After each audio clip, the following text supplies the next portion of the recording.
He's never fought us. Not us united.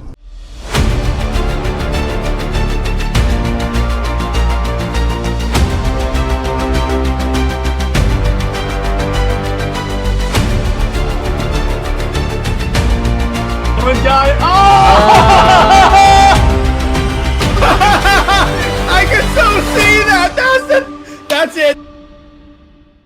Hello, everyone. Welcome to Comics League. I'm Jared, and today I'm talking about the Darth Vader comics, published by Marvel and written by Charles Soule. So first off, Charles Soule is like one of my all-time favorite comic book writers of all time. Superman, Wonder Woman, Undiscovered Country. He's one of the best. But so I recently got into these because I watched Star Wars Theory, and he did a lot of compilation videos of this series. And again, so this is collected in 4 trades called Imperial Machine, Legacy's End, The Burning Seas, and Fortress Vader. And basically, these are taking place literally immediately after Episode 3. Like the first issue begins right after he went no after discovering that Padme was dead. And it shows the building of the Empire. It shows Vader building his lightsaber, too, because it shows that, okay, so what happens is, obviously, Obi-Wan took Anakin's lightsaber.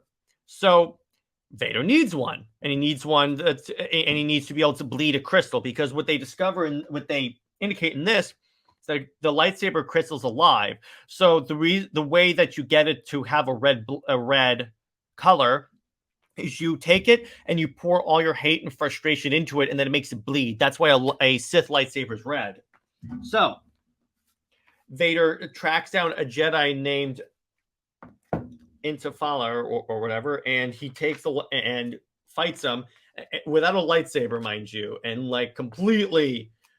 What I love about this series is that you'll have Vader, he'll fall down a cliff and like smash against some rocks. Then all of a sudden he'll just show up later and he'll be like, fine. He'll be like, okay, I'm going to go take you out so easily.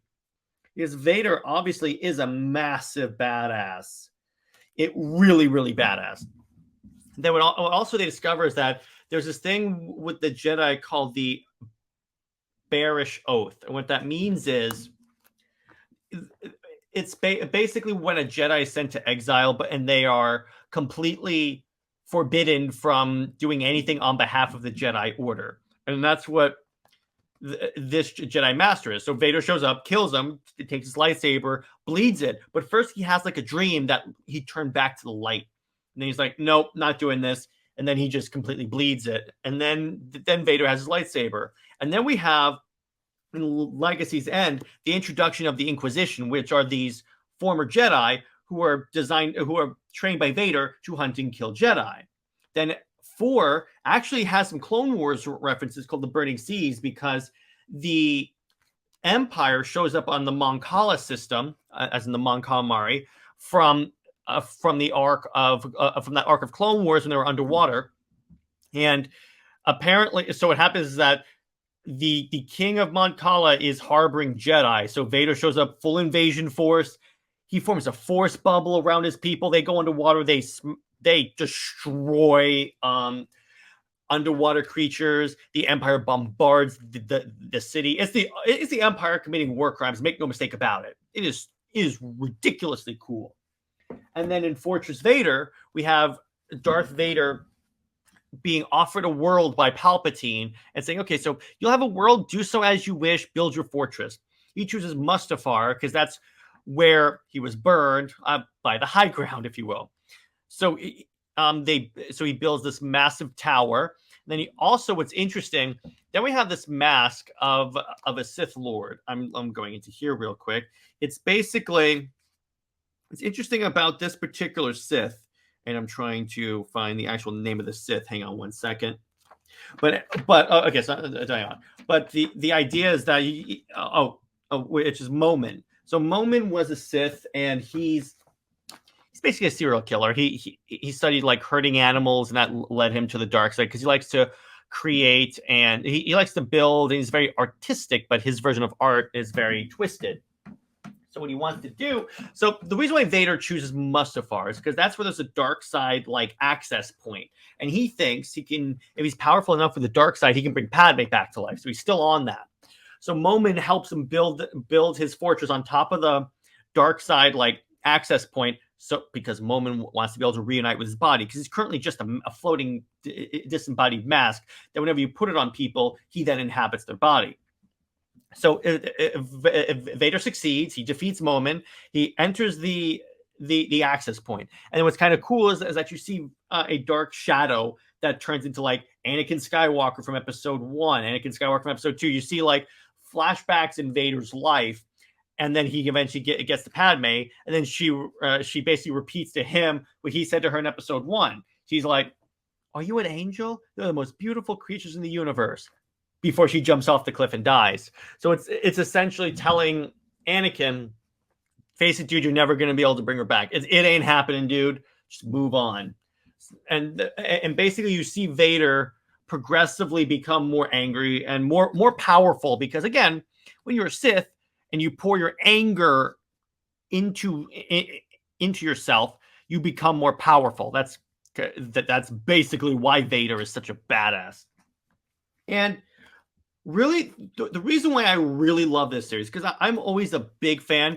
My two real favorite eras of Star Wars are Clone Wars, because of the show, and the period after the Clone Wars but before the Rebellion, because I find that transition period to be fascinating. And you see like how the Republic like breaks down into the Empire, what happens to the clones, what happens to Vader. In other words, this is a prime example of why I love it. So I love when they explore this era. So basically, that's the Charles Soule Darth Vader. It's basically Vader being a badass every single volume. They have more of these by other writers, but this is specifically the one that I wanted to make sure I own and cover. It's cut into 4 trades again, and I'll repeat the names: Imperial March, Legacy's End, The Burning Seas, and Fortress Vader. So if you're a fan of Star Wars, particularly like the post-Clone Wars, pre-Rebellion era, pick up these trades because it's really cool. You even have like clone troopers like saying, hey, when they think that Vader's a Jedi, they say, hey, if we capture him and bring him to the Empire, then they'll see the value of keeping around the clones. Even the clones are like, we have to figure out a way to prove useful, otherwise we're going to get decommissioned. It's really cool. And again, that theme would be reflected in Bad Batch, which I love.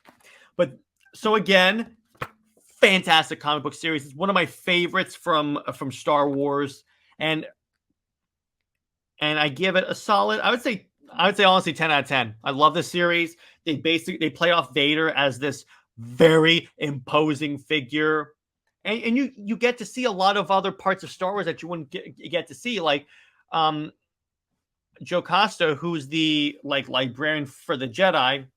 She shows up in the arcs Legacy's End, and she has a blaster that she puts her lightsaber in and just blasts Vader with lightsaber energy. Really cool. And you get to see all the Inquisitors, and Vader has this like rivalry with the head Inquisitor and with the entire Empire for that matter. But it's really cool. And then this is when it gets to the point, because Vader keeps getting shot at, that he basically tells the Empire, hey, dude, can you please like tell the people who I am, tell the Empire who I am, because they keep shooting at me and I can't do my job if they're going to keep shooting at me. So again, Vader, the Emperor does just that and says, okay, treat everything Vader says like it's coming from me. An order from him is an order from me.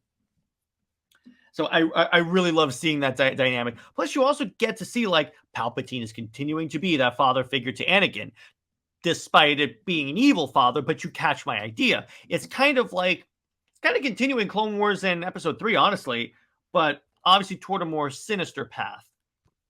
So that's where I'm going to leave this. I hope you guys enjoyed this review. Pick up these trades. You will not be sorry. Like, absolutely not be sorry. If you're a fan of Star Wars, Darth Vader specifically, because they make him like beast. And drop in the comments what other comics that you would like to see me review on the show. What other like writers, what other series, whether or not Star Wars, whether or not it's Marvel, DC, indie, whatever. And Be on the lookout for, on Wednesday, I'm covering King Spawn Volume 1. And on Friday, again, just a regular general topic. I will announce that TBD. And be on the lookout for a poll, speaking of Star Wars, on my channel where I ask you guys, do you want the Mandalorian review show, or like the TV review show in general, to be a segment on Comics League Dark or its own show? Either way is fine with me. Just pick one and we'll go with it. So on that note, stay heroic, everyone, and I will see you in the next episode. Bye-bye.